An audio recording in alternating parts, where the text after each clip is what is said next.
मित्रों, कलयुग कथा सीरीज में आपका एक बार फिर से स्वागत है।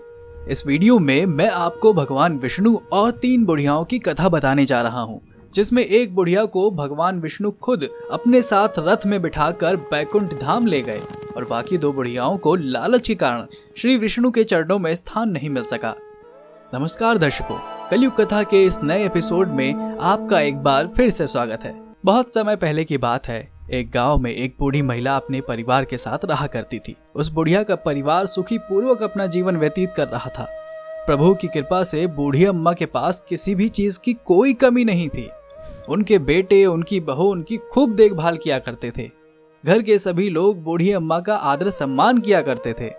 परंतु इन सब के बाद भी बूढ़ी अम्मा दिन रात भगवान श्री कृष्ण की भक्ति में ही लीन रहा करती थी। अपनी माँ को पूरे दिन श्री कृष्ण की भक्ति में लीन रहता देख एक दिन उनके बेटे ने उनसे पूछ लिया कि अम्मा, जब हमारे पास भगवान का दिया सब कुछ है तो आप हर समय भगवान की भक्ति क्यों करती रहती हो? बेटे के मुख से ऐसी बातें सुनकर बूढ़ी अम्मा बोली, मेरी इच्छा है कि मैं मरने से पहले एक बार भगवान विष्णु के दर्शन करना चाहती हूँ। इस पर बेटा हंसते हुए बोला, माँ, इस कलयुग में आपको भगवान दर्शन देने क्यों आएंगे? यदि आप चाहती हैं कि आपको भगवान दर्शन दें तो इसके लिए आपको सारे सुख त्याग कर भगवान की खोज में जंगलों में घूमना होगा और ऋषि मुनियों के साथ रहकर जगह जगह विचरण करना होगा। ये सुन बूढ़ी अम्मा सोच में पड़ गईं और बात में सत्यता पाते हुए अगले ही दिन भगवान की खोज में श्री कृष्ण गोविंद हरे नारायण का भजन गाते हुए घर से निकल पड़ी। थोड़ी दूर चलने के बाद रास्ते में उन्हें एक और बूढ़ी अम्मा मिली। तब उन्होंने उनसे पूछा कि बहन, भगवान विष्णु के भजन गाते हुए आप कहाँ जा रही हो?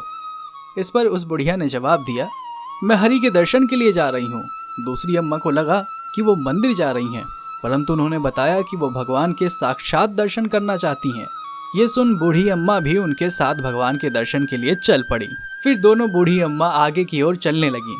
अभी वो थोड़ी ही दूर आगे बढ़े थे कि उन्हें एक और बुढ़िया अम्मा मिल गई। पूछने पर उसने भी बताया कि वे भी साक्षात हरि का दर्शन करने जा रही हैं।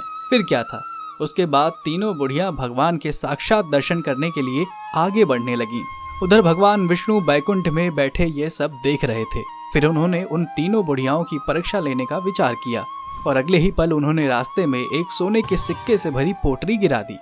परंतु पहली और दूसरी बुढ़िया उस सोने की पोटली को नजरअंदाज करके आगे बढ़ गईं। परंतु जब तीसरी अम्मा की उस सोने के सिक्कों से भरी पोटली पर नजर पड़ी तो वो प्रसन्नता से उसे लेकर वापस लौट गईं। ये देख भगवान विष्णु मुस्कुराने लगे।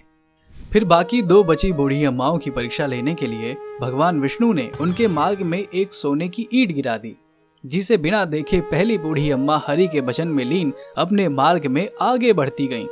वहीं दूसरी अम्मा के मन में उस सोने की ईंट को देखकर लालच आ गया और वो खुश हो गई और कहने लगी, प्रभु ने मेरी मनोकामना पूरी कर दी, अब मुझे प्रभु के दर्शन के लिए जाने की आवश्यकता नहीं है। ये कहकर वो अपने घर लौट गईं।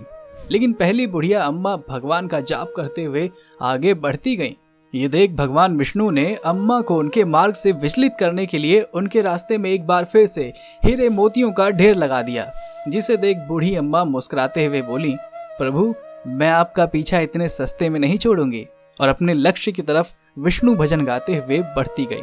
फिर भगवान विष्णु ने उनके दृढ़ संकल्प को तोड़ने के लिए गर्जना करते हुए तूफान ला दिया। परंतु वो बूढ़ी अम्मा अपने मार्ग से टस से मस नहीं हुई। उनकी भक्ति और एकाग्रता देख हरि प्रसन्न होकर उनके सामने प्रकट हुए और उनसे उनकी मनोकामना पूछी।